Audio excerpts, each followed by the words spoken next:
주제를 무엇을 여러분들과 함께 공감을 할까라고 고민을 할 때 축원문이 올라오는 걸 보면 한 30년 전만 하더라도 축원문이 다 경제적인 것이 많이 올라왔습니다. 그러다가 조금 이제 90년대 이제 한 조금 90년대 올라왔을 때는 학교, 대학생 합격. 지금은 제가 보면 건강이 제일 많이 올라와 있습니다. 건강하기를.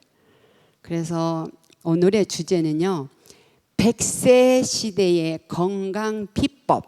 거창하죠. 100세 시대의 건강 비법. 좀 주제를 단단하면 몸, 마음을 애기화하는 연습입니다. 몸과 마음을 어떻게 하면 아기화할까라는 겁니다. 그것은 제가 경험한 바를 바탕으로 그렇게 부제를 달았습니다. 그래서 몸은 내 생명의 집입니다.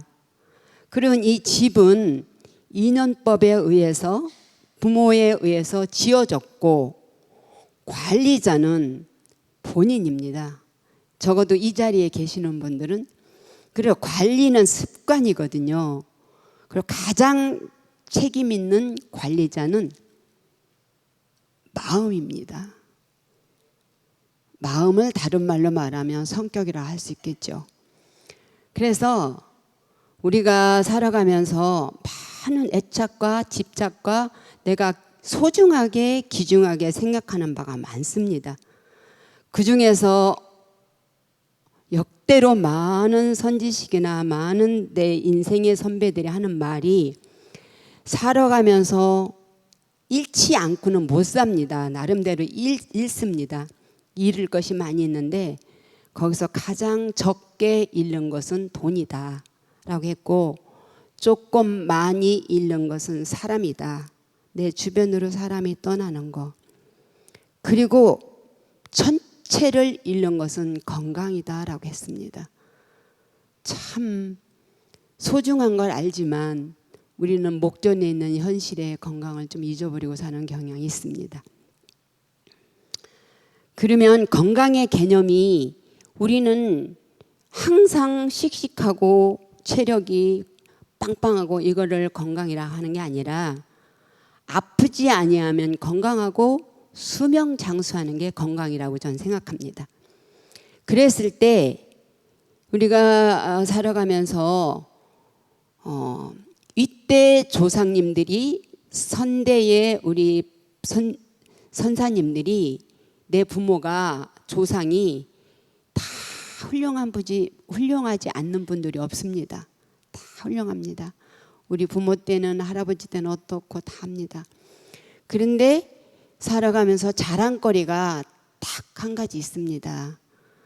우리 이때 조상님들이 권력을 누렸다는 것도 자랑이 아니고 부호를 누렸다는 것도 자랑이 아니고 그래도 수명장수했다, 100세를 누렸다 하는 것은 자랑을 해도 부작용이 안 납니다.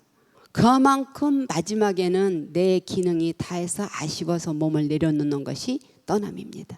그래서 건강에 대한 이런 얘기를 할 때 의사들이 다 얘기합니다. 음식을 잘 드세요. 규칙적으로 운동하세요. 잠을 잘 주무십시오. 보조식품 드십시오. 휴식하십시오. 뭐 어쩌고 저쩌고 다 합니다. 그러면 수명장수 하나요? 오늘 이 시간에도 너무너무 애석하게 떠나는 분들이 많습니다. 그랬을 때 제가 많은 사람들을 상담하고 또한 많은 그런 환자들을 병문안을 가고 많은 돌아가시는 분들의 그 시달림을 가고 죄를 많이 지내고 했을 때 스님네나 화려한 쪽에는 잘 안 가요. 결혼식보다는 장례식을 많이 가요. 그랬을 때에 반세기를 넘게 많은 사람들을 만나봤습니다. 그랬을 때 제가 보면 건강에 5가지 조건이 있더라는 겁니다. 5가지 조건이 경험에 의해서 경전에 의한 것이 아니라 많이 부처님이 해놓으셨지만 그랬을 때 딱 5가지가 전생의 업병이 있고, 두 번째 부모의 유전이 있고, 세 번째 생활 습관이 있고, 세 번째 성격 습관이 있고, 다섯 번째 선망 부모님의 작용이 있더라는 겁니다. 그래서 이제 빨리 엮어가면 전생 업병은 답니다. 인과 응보기 때문에 살생을 많이 하면 단명합니다. 또 우리가 생명에 위협을 하면 병고를 많이 치릅니다. 그래서 보면 이거를 우리 현대적으로 말한다면 선천적인 병약한 체질 이래 합니다. 그러면 한 부모한테 태어났으면 똑같아야 될 거 아니에요. 틀리잖아. 그래서 자기 업의 씨앗을 갖고 온다는 거예요. 저도 저 개인적인 얘기가 많지만 접어놓고, 그랬을 때 잡아암경에 보면 이 모든 존재는 자기 업의 주인이다. 업의 상속자는 바로 나다. 그렇기 때문에 이 부모한테 뼈와 살과 피를 물려받지만 그 씨앗은 자기의 업이라는 거예요. 그래서 보통 이런 말을 합니다. 7살 전에 떠나는 건 부모의 업이고 사춘기 전에 떠나는 것은 자기 업병이다라는 얘기를 합니다. 확실한 거는 잘 모릅니다. 그래 해결 방법은 우리는 그러면은 업식대로 단명하게 그럼 병고를 치르며 살아야 되는가라고 했을 때 불교적인 말씀을 드린다면 살생원 가보니까 방생을 하자. 또한 생전 예수제를 하자. 또 환자를 잘 돌보자라고 하면 그 공도로 상세가 되겠죠. 그 두 번째 부모의 유전으로 봤을 때 가족력, DNA, 유전자, 체질 이렇게 됩니다. 부모는 나무고 나는 열매니까 그랬을 때에 해심국에 보면 아버지의 뼈를 빌리고 어머니의 피를 받아서 전기를 받아서 내 몸이 됐다라고 합니다. 그럼 부모를 원망만 해야 되는가? 안 그렇습니다. 내가 부모로 물려받은 이 몸의 오장육부를 봤을 때 약한 부위가 있습니다. 약한 부위를 이렇게 봤을 때 내가 술을 먹었을 때 얼굴이 빨개지고 가슴이 두근거리면 술의 알코올을 해독할 수 있는 요소가 없는 겁니다. 그럼 간이 약한 거죠. 그리고 두려움이 많거나 가슴이 두근거리거나 뭔가가 화를 많이 난다거나 하면은 심장이 좀 약한 겁니다.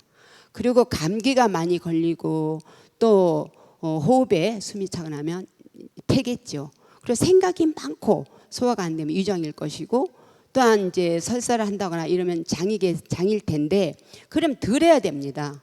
술을 안 먹어야 되고, 또한 그 향 같은 거 안 태워야 되고, 좀 더 긴장하는 일을 덜 해야 되고, 또 부드럽고 소식을 하고.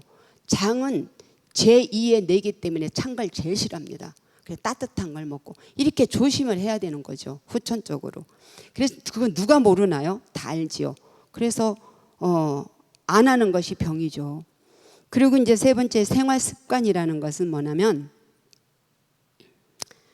다 압니다. 과식, 과로, 과음, 과욕, 혹사. 아무리 전생에 잘 태어나고 부모로부터 잘 받았다 하더라도 함부로 하면은 못 당합니다. 함부로.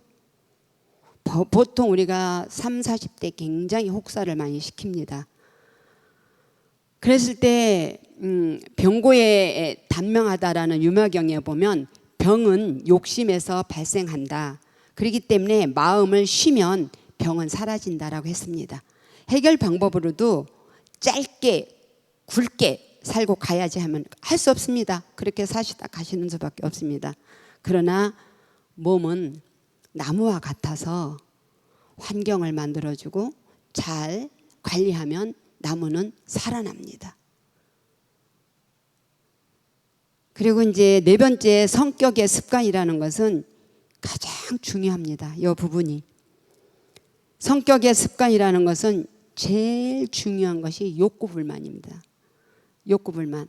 이건 어디서 형성이 되냐면 우리가 클 때 이렇게 조용하게 안 큽니다. 그 사춘기 때나 어렸을 때나 뻗대면서 막 그 화를 이 어른을 화를 내지만 아이들은 골부림을 한다거나 때를 쓴다거나 뭐를 한다거나 이렇게 합니다.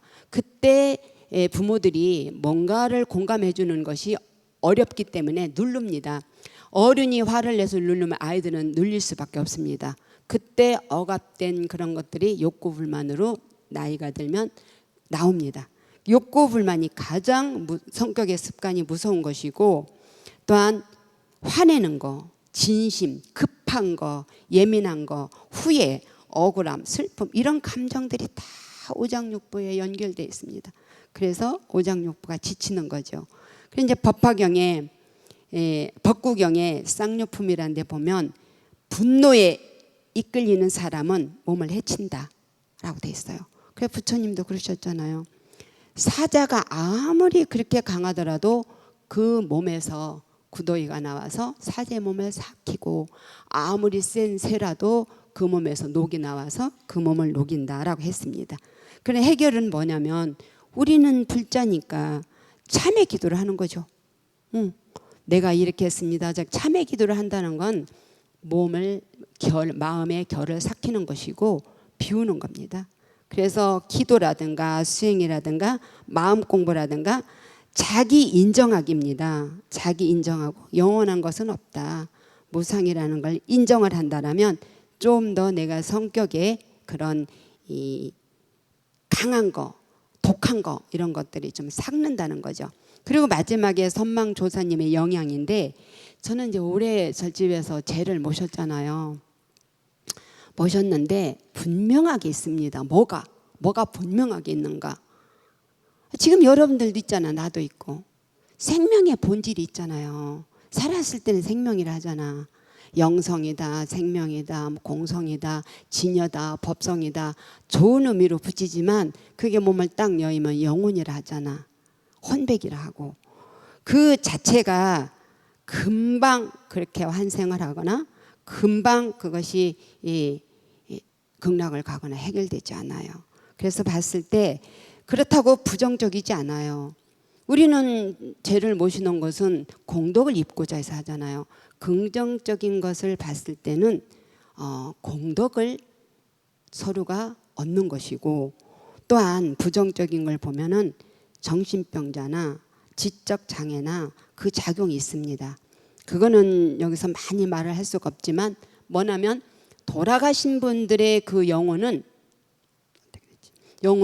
굉장히 거칠고 차고 어둡고 그렇습니다. 산 사람은 정밀하고 따뜻하고 가볍고 그렇습니다. 같이 공유할 수가 없어요. 더운 바람, 찬 기운, 더운 기운이 만나면 이 번개가 치고 비가 쏟아지듯이 공유할 수가 없어요. 그러나 돌아가신 분은 이 몸은 여여서 서로가 소통을 못하지만 기운은 있거든요. 기운은.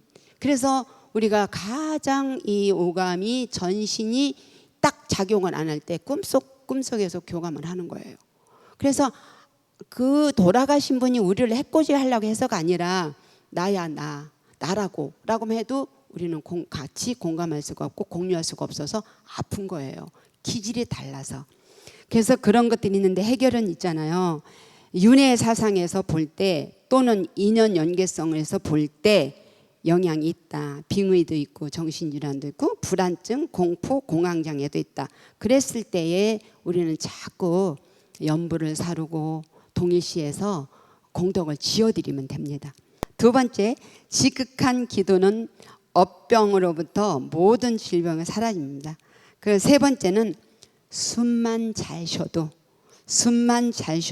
자선을 잘해도 100세는 살고 남을 것이라고 봅니다.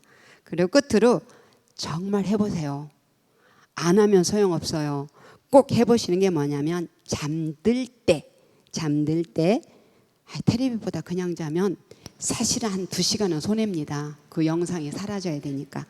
잠들 때, 잠에서 깨어날 때 마치 엄마 뱃속에 있는 걸 상상하는 거예요. 어떻게? 엄마 뱃속에 있는 내 태아를 상상하는 거예요. 엄마 뱃속에 있을 때 너무 행복했잖아요. 오토매틱으로. 엄마 뱃속에 있을 때 그 태아의 형태를 하고 내 모습을 하고 상상을 하는 겁니다. 지금 나를 동일시해 보는 겁니다. 그것이 앞에 내가 부주제로 담았던 몸과 마음을 애기화하는 겁니다. 몸과 마음을 애기화하면 이 몸에서 가장 환경이 오장육부가 환경이 굉장히 편안한 환경이 주어집니다. 여기서 잠깐 잔소리를 한다면 저 아는 무녀가 있었습니다. 무녀 무당에 그 무녀가 있었는데 자기는 그 영성을 지탱해야 되고 몸의 기운을 지탱할 때 한 방법이 자기 세계로 들어가면서 악의화를 한다는 거예요. 그것이 그래서 저는 그런 것보다도 우리가 내 몸이다라고 하지만 오장육부를 잘 보지 못하잖아요. 그러니까 가장 잘 때도 옆구리를 해서 나를 애기화하면 숨도 깊이 애기처럼 쉬고 애기화를 하면 정말로 이 오장육부가 좋아하는 그 환경이 젖입니다. 그래서 그 꾹꾹꾹 한다면 전생의 업병도 또한 부모의 유전도 또한 뭐냐면 생활의 습관도 성격의 습관도 선망 조상님의 어떠한 그런 작용도 모든 것들은 부처님 가피력에서 안 녹는 것이 없다. 부처님 가피력 속에 나를 맡기면 모든 것들이 다 녹아서 내가 백세를 누릴 수 있다. 여러분들이 자신 있으면 큰 박수로 마치도록 하겠습니다.